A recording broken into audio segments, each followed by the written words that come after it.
Bem-vindo, amigos! Aqui é o Diogo e esse é o canal Mundo da Velocidade. Hoje vamos conhecer a história de um dos circuitos mais emblemáticos e velozes da França, o circuito de Reims-Gilx.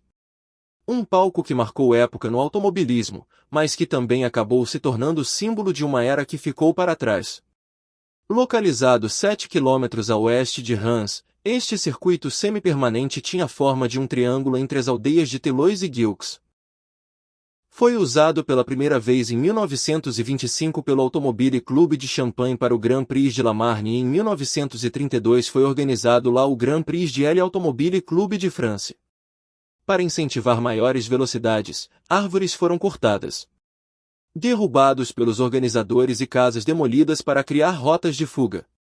O último evento da Fórmula 1 realizado foi o Grande Prêmio L Automobile Clube de France de 1966. Seções da pista, principalmente ao redor dos boxes, ainda estão presentes hoje, embora o circuito esteja fechado desde 1970. 11 grandes prêmios foram realizados no circuito entre os anos de 1950 e 1966.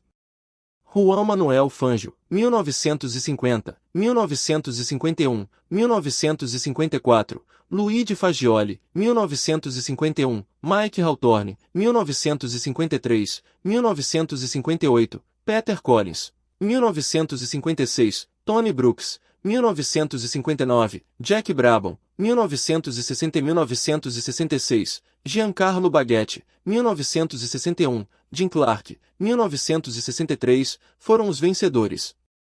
Vitória compartilhada. A vitória de 1951 foi compartilhada entre Juan Manuel Fangio e Luigi Fagioli, pilotando carros da Alfa Romeo. Recorde de idade: Luigi Fagioli, aos 53 anos, tornou-se o piloto mais velho a vencer um grande prêmio do Campeonato Mundial, um feito que permanece até hoje. Recorde de distância: a corrida de 1951 também estabeleceu o recorde para a maior distância já completada num grande prêmio de Fórmula 1.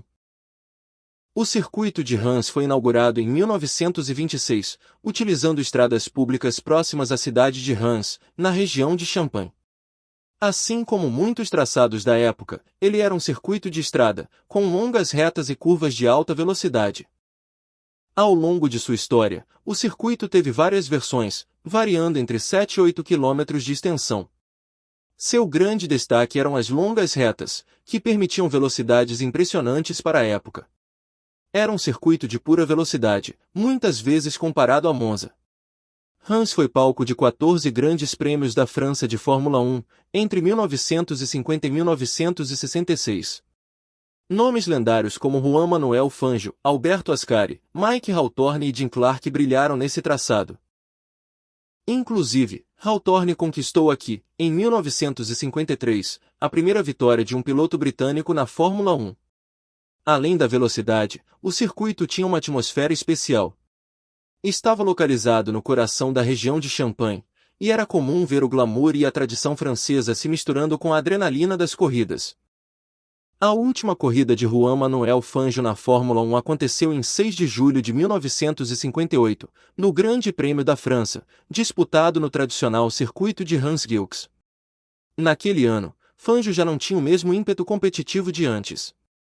Aos 47 anos, depois de 5 títulos mundiais e uma carreira marcada por façanhas históricas, ele sabia que estava perto de encerrar o ciclo.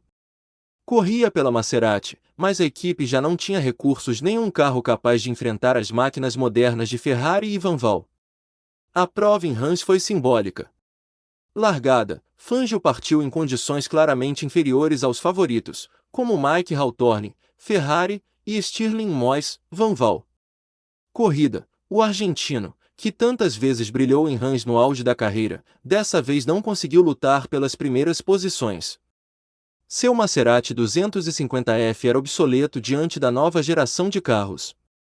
Ainda assim, manteve a regularidade, completando voltas com elegância e respeito do público.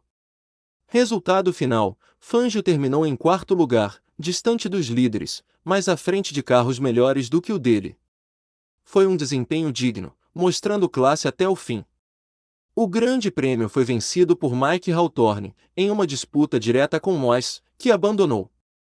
Fangio, ao cruzar a linha de chegada, sabia que encerrava ali sua trajetória na Fórmula 1.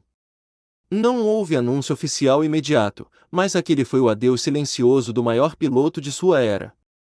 Assim, em Reims, no mesmo palco onde conquistara vitórias memoráveis, Juan Manuel Fangio despediu-se da categoria que o consagraria como um dos maiores nomes da história do automobilismo. Com o tempo, a evolução do automobilismo trouxe novas demandas de segurança que Reims não conseguia atender. As velocidades altíssimas em estradas estreitas e sem áreas de escape tornaram o circuito cada vez mais perigoso. Em 1966, recebeu seu último grande prêmio de Fórmula 1. Em 1970, o circuito foi fechado definitivamente. Hoje, parte da infraestrutura ainda existe. As antigas arquibancadas, boxes e torres de controle permanecem em ruínas, servindo como um memorial silencioso da era dourada das corridas. Muitos fãs e turistas visitam o local, mantendo viva a memória do circuito. O circuito de Reims representa um tempo em que a velocidade e a coragem dos pilotos eram colocadas à prova em estradas abertas. Um pedaço da história do automobilismo que jamais será esquecido. Muito bem, amigos! Esse foi o vídeo de hoje. Espero que tenham gostado.